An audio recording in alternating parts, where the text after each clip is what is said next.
everything. The only difference is I'm going to do something a little different. I am going to buy 2 pallets of Pokemon every month. And I'm not going to open any of it. I'm not going to sell any of it. I'm just going to remove it out of the system. Oh no. Wow, I looked better back then.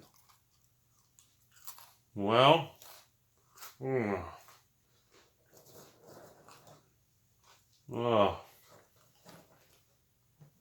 a lot of people have been wanting me to do follow-up videos. That's probably the #1 most requested video on this channel, is doing follow-up videos for a lot of my previous made-up conspiracy theories, investments, and things that have really occurred over the last 2 years. So we're going to be doing a lot of that through the holidays here. And it's a lot of content for me, and it makes me money. Today we're going to talk about 2 years ago when I went public and told people I'm going to buy a shit ton of Pokemon product, and I'm going to pretty much just keep hoarding it and building it up.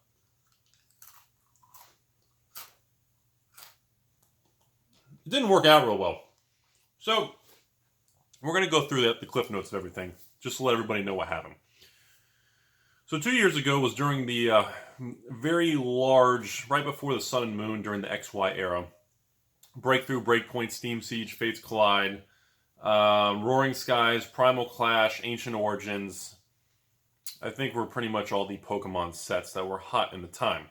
I decided to kind of make an investment type of move into that field. And at the time, based on the information and based on the track records and the history of a lot of the Pokemon products and what was going on, the odds were very skewed in my favor that buying a $20 EX type of GX, EX type of 4 booster pack, promo card type of figure or coin or something in it, for retail for $20, buying them for around $10 to $11, and kind of waiting for the tide to shift to future sets, and then waiting for those sets to fall out of print, and hopefully go for appreciation on the booster packs inside of the products. So, long story short, for those of you who just want to click off the video, thumbs down and move on with your life, it didn't work out very well. And when I say it didn't work out very well, some of you may still deem it a success, some of you will deem it as a waste of time. So I had pretty much, to give you an idea, I did about 20 different EX type GX boxes. Not talking about standard booster boxes. I also did it with standard booster boxes. The EX GX boxes started to behave very rarely. And I didn't calculate some of the variables that was going through with Pokemon. The biggest thing I think I misinterpreted and I underestimated was the Pokemon Go boom that brought a lot of players into Pokemon, but were not really loyal customers, loyal Pokemon card people. Or as some other people have very, very clearly mentioned to me, Rudy, over 50% of all Pokemon sales are literally impulse buying at big box stores by either a parent, a guardian, or a relative, not by the actual Pokemon person themselves. So that was also something I was not very aware of, and I totally miscalculated. So what happened was, for example, let's say I had 200 boxes of each of every EX box that was released during the last 2 years. So what happened was the box value started to change as time went on. They went out of print based on pretty much, I thought it would change based on the Pokemon packs inside of the sealed product, which that was the case. For the beginning, when I first filmed that video 2 years ago in October, November of 2016, the hottest product was the Roaring Skies packs. So I went heavily into the EX box products that contained Roaring Skies booster packs. Because at the time, people were spending $250 to $300 for a booster box of Pokemon Roaring Skies. Since I missed the boat, I was never able to acquire any Roaring Sky booster boxes, and I was not comfortable paying $300 for a Pokemon booster box that was really not that old. So, that was the first thing that I went for. So I said, okay, I have an opportunity to buy this $10 EX box. I should have brought some with me. Sorry, guys. And inside of it, we have 4 booster packs, 2 of which are Roaring Skies. Okay, so I'm pretty much acquiring, let's say, the booster packs for $2 a piece. Seems like a good entry point. 36 packs of Roaring Skies would cost me $72. So in the future, I thought, okay, even if it depreciates, I could sell 36 packs for $200 type of thing. So that was the first area that I went wrong, because Pokemon then, out of nowhere, had an about face on their reprint distribution policy. They cranked up the printers and engaged in a different practice, similar to Wizards of the Coast during this big boom period.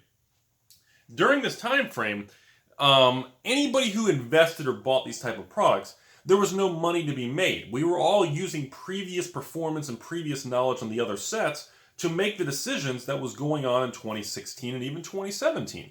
And for the most part, we didn't really lose money. I didn't really lose money, but it really wasn't worth tying up 6 figures worth of capital, over $100,000 in capital. Because what ended up happening is, just so you all know, I did end up breaking down over 50% of those boxes. As of the filming of this video, around October, November of 2018, exactly 2 years from the original video, I think I'm at about 65% of all the product you saw in the previous video, and that I own in general of Pokemon, has been broken down to prepared and also have already sold to sell 36-pack lots, kind of pseudo booster boxes, and of course kind of liquidate promo cards, code cards, all that stuff.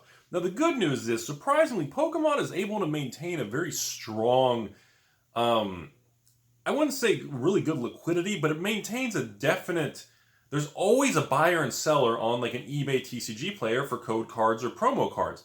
You may not be getting super premium prices, like that promo card inside that 4 booster pack EX box may not be getting you $5, $6, but it may get you $2. And the code card may get you, of course, 99 cents or 50 cents.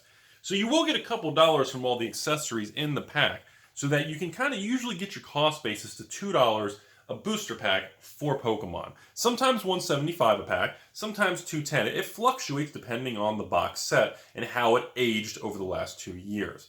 Looking back on it all now, this is a kind of a key moment in this video, everybody.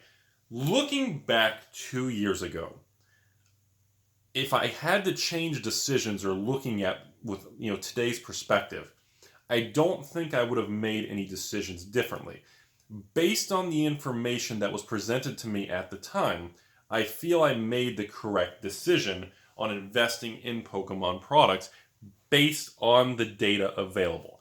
So in other words, you stick to, it's kind of like Wall Street and some people that are obsessed with trends and moving averages and Bollinger Bands and all that crap. In Wall Street, you don't really let your emotion dictate. You kind of set up a certain set of rules or principles, and whether it works out or not, historically, you should work out maybe, let's say, 70-80% of the time. But you're still going to have times when it doesn't work out, no matter how you spin it. So because of that, one way or the other, you have to always accept that, you know what, based on the information, the odds are in my favor, but it didn't work out. No hard feelings, not a big deal, doesn't mean I should really change anything in that scenario. So that's the very first thing I want people to understand there. Number 2, what happened was I started to break down and liquidate the packs and the promos, and some of the items I lost 10% of my money on. One particular one, which had I think it was Primal Clash and Ancient Origins particular box set. I think that was the worst one, where I lost 15% of my principal and putting in labor and work. But again, on the other side of the coin, we had things like the Mega Gyarados box set and some other box sets where we ended up making 20, 30, 40%. So in conclusion, it ended up averaging for 2 years, if I had to give everybody a number between the ones that lost 10%, positive 30, I think I came in around a positive 8 to 10% range. Not per year, 8 to 10% total for 2 years. So really, I don't deem it as a success. For putting in work, tying up capital, and obviously looking back, I should have just taken that extra 100,000 or 150,000 and put it all in, Alpha Beta or something in Magic the Gathering. But again, it's easy to say that now. But at that point in time, it still was easy to say back then. But I like to be diversified no matter how confident you are on any particular situation. So looking back at it, it really wasn't worth it. I think it was a fun thing. I learned a lot from it.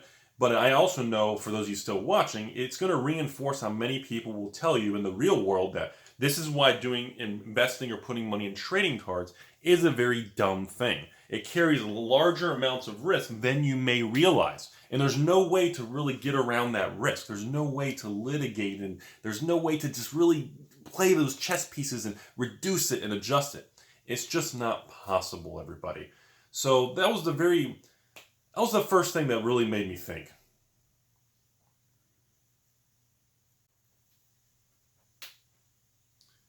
You know, it really reinforces, everybody, that no matter how confident you are in things and how I may make the videos look or feel, it reinforces at the end of the day, you really never know how things are going to unfold. We never really have an answer to everything, everybody. There's no clear cut. That's why they call it investing. There never really is 100% chance of making money or 100% chance of losing money. Everything is just calculated risk. And all you're trying to do is manage or kind of try to reduce it to a certain amount that you're comfortable with. Like I said, the good example in this video is everybody talking about, Rudy, you know, duh, you should have just bought more Alpha Beta cards in Magic the Gathering or more Arabian Nights. And I did do that already, though. But it doesn't mean, and see, there was a kind of a really good mentor I had like 10 years ago. And this gentleman was really successful, really well off, worth way more money than I'll ever be worth. And he told me, you know, there was one of the famous things he told me that really stood with me was, no matter how confident you are, Rudy, you never bet the farm. You never, no matter, if you feel that it's a shoo-in guarantee, if you're that confident about something, you're obviously not focusing or you're refusing to acknowledge some other risks that you just don't want to think about. Because you never want to place a bet that's so large. If for some reason that black swan 1% chance event occurs, you can lose everything. It can take down the system. You can lose the farm. You can bet the ranch. And it's a very difficult thing for investors to comprehend. And I'm going to have some story time videos on this topic, but just to kind of leave everybody on this video, it reminds me of those, I don't know what a good way to say it is, but it reminds me of investing in the stock market when I had some clients that were really slinging a lot of money around a long time ago in 2008, 2009. And what was funny is that no matter what the outcome was, they were unhappy. And I think it's a good place to leave this video on, because I remember having this particular client that even if we put $100,000 in XYZ stock, if the stock went down, he was upset he put so much into it. If the stock went up, he was upset that he didn't put more than $100,000 into it. No matter the outcome of the scenario, he walked away with a negative experience. So I hope you guys learned something from this video. Rudy with FOMO Investments. And again, tell me what you guys think. And that's one thing about this channel. I am going to revisit it. I mean, a lot of people, and like I said, I had a couple people send me a thing and link me this video saying, hey, Rudy, talk about the old Pokemon thing. And I'm going to be bringing back videos about when I did box openings, conspiracy, talk about some of the other investments. And I'll be the first one to tell you, if it didn't work out, I was wrong. And guess what? The Pokemon thing didn't work out. It wasn't worth the risk, the time, the 6 figures of capital, and the Pokemon company changing direction, ramping up print runs while losing player base. It just wasn't working. It didn't work out. So I want to hear everyone's opinion. Tell me what you all think. Rudy with Alpha Investments. And again, I hope I made you guys think. I hope you guys learned something today. And that's all I got.